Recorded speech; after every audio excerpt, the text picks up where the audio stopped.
Good day, folks. Welcome to 406 Regen. Just getting ready here to let these critters free. So I'm gonna finish unrolling their day's ration out here in this area. So I'll just run right here. Look how gorgeous it is today out here. So I said, like I said, looking over it, we got one little more area here for a day, maybe two. Then we can pull them up to here, to this area, and we can kind of flip-flop the fence that away, because I missed about a strip here this winter. I wasn't able to quite see where I was going when I got off a strip, but we can go that way, get closer to where those power poles are at, and then that's where we'll end up here in a couple weeks. But today, you just got to finish getting this kicked out. Well, not finish, start getting it kicked out. I used the old winch on the four-wheeler, wrapped it around there and just laid it on its side and pulled it over. Worked pretty good.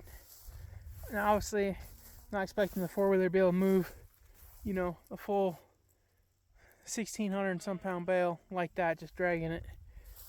But well, just like this here, they'll did just fine.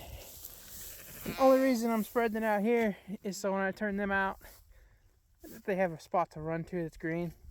If I do this right here, they're just staring me down, looking at the feed. As soon as I let them out, they'll just run right over here. So it won't be no big deal. But I'm going to kind of unroll this. Can't really necessarily do it by hand with one hand yet. So I'm going to go ahead and pause the video and get back to you when I can get more of it unrolled there. Ready, folks, got the hay unrolled here. Good enough that they'll come running. Brother came up, mom to help let him out. So they've been watching me put the hay out over here. It should just be kind of a straight shot right over here, and then we can build a fence up around them. As long as you don't get trampled.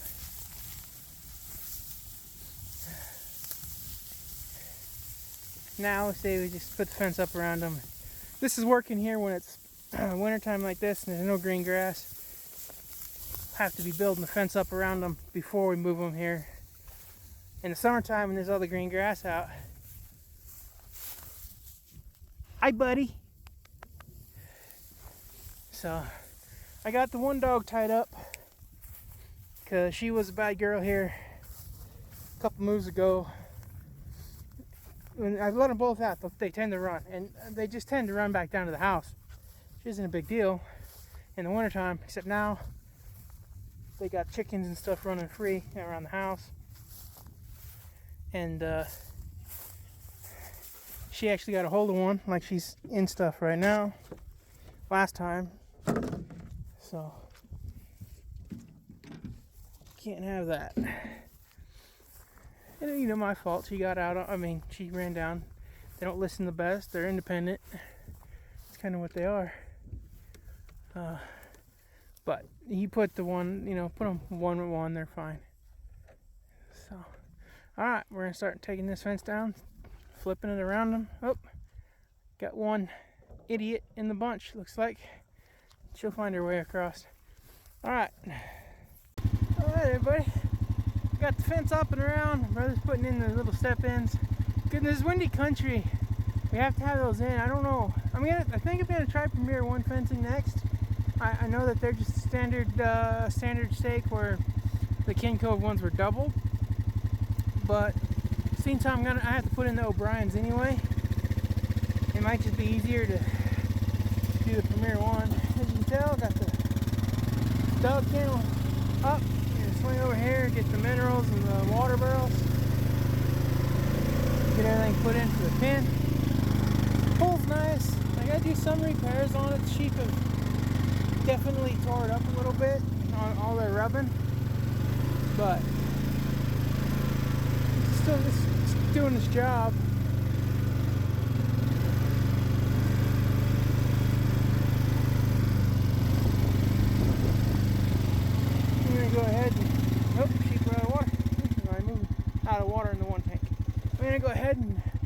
load this up and pull it in there.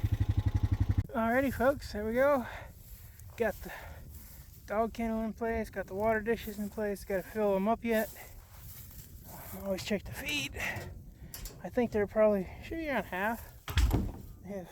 Giving them milk and stuff all the time really helps. See, yeah, they're about half.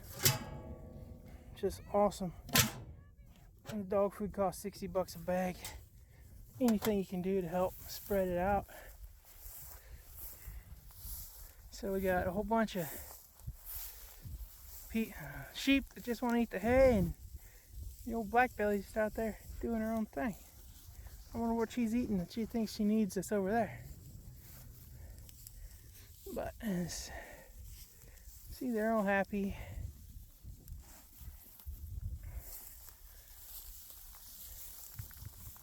Probably, well, I got a couple days left here doing the sheep. Then I gotta make a trip out to North Dakota here. So there'll be a little bit of different content, some trucking content in there. Help break things up a little bit. Now that it's getting any closer to springtime, we can move them all the time. We can do more with the animals, and it's not just gonna be, it's not gonna be 30 below out and wind blowing. I'll be able to work in the shop and be able to work outside on things. So the content's gonna be more. Gonna still focus on the regenerative egg stuff, but I'll have more mixture in there with a lot more DIY mechanics and equipment and building things. Like my last videos, I built those windbreaks. My brother and I built those windbreaks for the neighbors. Just some stuff like that you can be doing. So probably there'll be some working on some semis, mechanical stuff. That's my brother's a mechanic. I'm not, but I've always been the gopher to get tools. So whether I like mechanics or not, I end up doing it.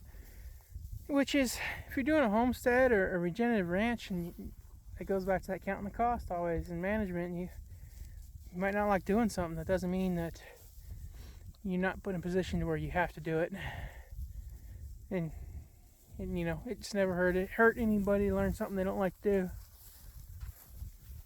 So, alrighty, have a good one.